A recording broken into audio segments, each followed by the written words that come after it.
Hi, I'm Hayat, and this is me before climbing Mount Pico del Oro.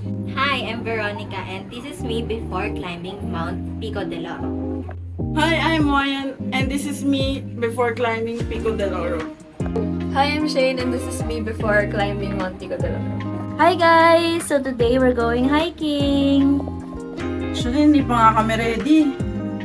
As in, like, physically, emotionally, and But today we're going anyway. So samahan niyo kami and let's see if makaka-survive ba kami. Wow! Worth it pa ba to? saan tayo pupunta? Sa Mount Pico del Oro nga! Mount Pico del Oro, also known as Pirates Peak, is one of the most popular hiking spots near Metro Manila, located at the boundary of Cavite and Batangas. It's the highest point in Cavite and part of a protected area called the Mounts Palay-Palay Mataas na Gulod Protected Landscape, a rich forest filled with diverse plants and wildlife. The hike starts at the DNR station in Ternate, Cavite, where the trail takes you through a dense tropical forest. After around 2 to 3 hours of trekking, the path opens up to a wide, scenic views of the Cavite Plains, Batangas Mountains, all the way to the West Philippine Sea. One of its most iconic features is the Summit Monolith, a towering rock formation just across the peak. Reaching it requires a short but challenging climb, but once you're there, you'll be rewarded with a breathtaking 360-degree view.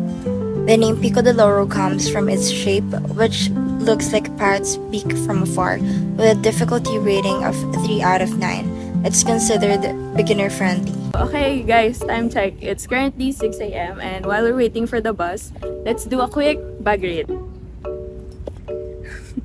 Yeah, and so alam nyo kasi there's a proper way to pack your things when you're going on a hike or in an outdoor activity in general. So once you're out there kasi it becomes your mobile home. So lahat ng kakailanganin mo nandun. It's important to keep in mind kung ano ba talaga yung tamang pagpapak ng mga gamit. So eto, si Hayat. Ako? Wala ka bang bag? Wala, support lang ako eh. Okay. So this is a day pack. Actually, there are 3 kinds of bags sa backpacking. Pero ito, pang day hike talaga. Light lang siya, pero nandito na lahat ng mga kailangan mo. So kanina na-mention ko na may tamang paglalagay ng gamit. Oo. Sa ibabaw, nandun nakalagay yung mga essentials, yung mga kailangan ma-access agad. So, andito yung cup ko, sunglasses, tsaka sunscreen. Importante to kasi ayokong umuwi ng sunog. Tapos, nandito rin yung cash, valid ID, at compass.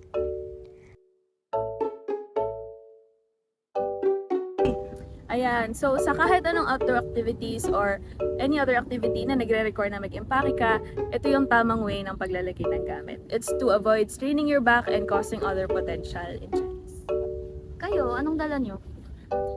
Is towel and tubig. Ako, sarili ko lang.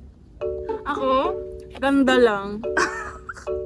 Okay guys, umakit na kami ngayon. Tapos, alam nyo, mga isang oras na rin. Nakakapagod nga talaga siya eh. Pero, kulit mo talaga, no? Pero, alam nyo, let's talk about some tips naman ngayon. Kasi nga, importante talaga itong malaman. So, una sa lahat, alam nyo, for me personally, dapat wag na kayo mag-overpack. Dapat, alam nyo yung mga essentials na ipapack natin. Kasi, alam nyo, mararamdaman nyo rin talaga yun. So, tulad ng mga food, yung mga extra shirt, yung mga tubig, alam nyo yun yung mga kailangan nyo ipack talaga. Next. Second, pace yourself. Hindi naman to paunahan, kaya okay lang And third, watch your steps, lalo na sa mga mababato at mapuputik na daan kasi madulas yun. Oh, tulad mo, 'di ba? Kailangan mo mag-ano? Oh. Baka mo na. So, alam nyo, jokes aside, dapat alamin nyo rin talaga yung 7 LNT principles kasi bago kayo magpa-participate sa mga ganitong type of activities, dapat alam niyo talaga yung 7 LNT principles. So, ano nga ba yun? First, plan ahead and prepare. Hindi basta-basta yung ganitong mga activities. Check if your plan is permitted. Make sure you have the skills and equipment needed. In case of emergencies, dapat alam nyo kung paano magre-respond. Check the predicted weather conditions, minimize waste, prepare for the worst, and hope for the best. Second, stay on trail. Travel and camp on durable spaces. Hindi nyo na kailangan humanap pa or gumawa ng bagong trails at sites. Use the established ones and always trek in a single file. Iwasang dumaan sa mga malalambot na surfaces o plants. Third, pack it in, pack it out. Kung anong dala mo, iuwi mo. Huwag nyong sirain yung lugar. Fourth, leave what you find. Do not touch rocks, plants, and natural objects. Pwedeng tingnan pero huwag hahawakan. Fifth, minimize campfire impacts. Hindi naman maiiwasan kung kailangan magsimula ng apoy o magluto. But make sure that you keep the fire small. Don't burn plastics or other substances that can emit toxic fumes. Isa pa, respect wildlife. Gaya nga ng sabi ko kanina, pwedeng tingnan pero bawal hawakan. Lastly, be considerate of others. Do not ruin their experience. Huwag sumigaw, huwag magingay, o gumawa ng mga bagay na makakaistorbo ng iba. Sa totoo lang, marami pang mga bagay na dapat gawin at tandaan. Pero sa ngayon, yan na lang muna.